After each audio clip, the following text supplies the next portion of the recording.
नारायण नारायण नारायण।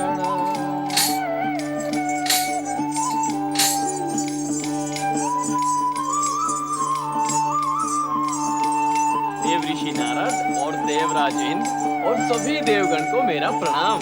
कल्याण भव। कल्याण भव। कल्याण हो। नंदी, भोलेनाथ कहाँ है? न जाने कहाँ गए। अभी अभी ध्यान समाधि में थे, अचानक अदृश्य हो। किंतु अदृश्य होकर गए कहाँ होंगे और लौटेंगे कब? इस विषय में अधिकार पूर्वक कुछ नहीं कहा जा सकता। तो फिर अनधिकार पूर्वक कुछ कहा जा सकता है? आप तो परिहास कर रहे हैं देव ऋषि। अनीति और अन्याय तो नहीं करता, केवल परिहास ही तो कर रहा हूँ। अब क्या होगा देवर्षि? वही होगा जो विधि का विधान होगा देवराज। क्या है विधि का विधान? इसका ज्ञान यदि हो जाए तो शेष रह ही क्या जाता है?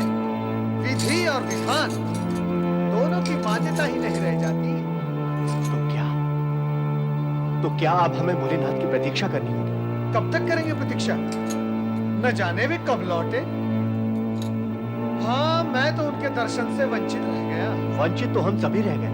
ऐसा प्रतीत होता है देवराज कि हमारे यहाँ आने से पूर्व ही भगवान भोलेनाथ को हमारे आने के संकेत मिल गए। इसीलिए हमें दर्शन देने से बचने के लिए वे अदृश्य हो गए। यदि मैं यहाँ अकेला आता तो दर्शन अवश्य करता, किंतु तुम्हारे कारण मैं भी रह गया। अर्थात क्या वे केवल हमसे रुष्ट हैं? अर्थात उनका अदृश्य होना यही सिद्ध करता है। परंतु इसका क्या कारण हो सकता है देवर्षि? देवराज, यदि सभी कारण, कार्य और मार्ग मैं ही आपको बताता रहूंगा तो फिर आप क्या करेंगे? इससे तो अच्छा ये होगा कि आप अपना सिंहासन स्वर्ग का मुझे सौंप दें और ये खड़ताल और वीणा आप सामने। भोलेनाथ तो हमसे रुष्ट थे, अब आप भी रुष्ट हो गए तो हमारा कल्याण कैसे होगा? मैं रुष्ट नहीं देवराज, असंतुष्ट हूँ।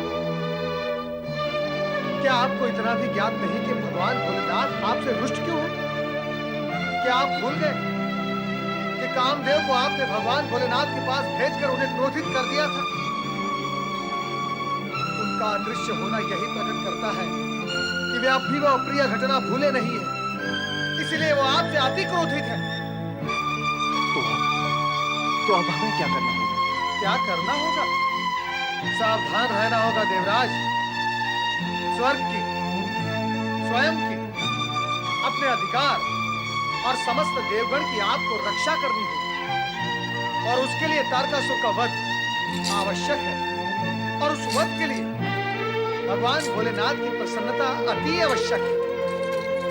और प्रतिष्ठितों की प्रसन्नता प्राप्त होती है अपने सद्व्यवहार, सद्गुण और सद्भावना से उन्हें प्रसन्न करके। देवर्षि, मैं आपके मार्गदर्शन का लाभ अवश्य लूंगा। इसी में आपका कल्याण है देवराज। बोलो ओम नमः शिवाय। ओम नमः शिवाय। निःसंदेह पंचाक्षरी मंत्र ओम नमः शिवाय संपूर्ण जगत के लिए कल्याणकारी है।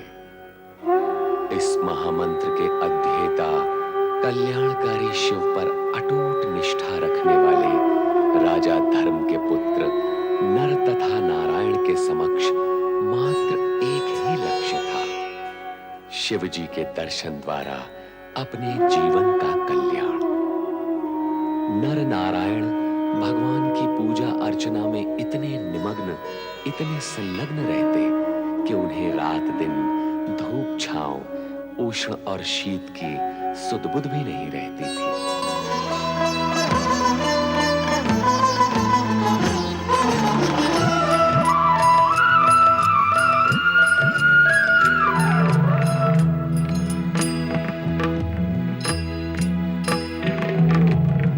हर एक पल चिन्ह सांझ सकारे, आती जाती श्वास पुकारे।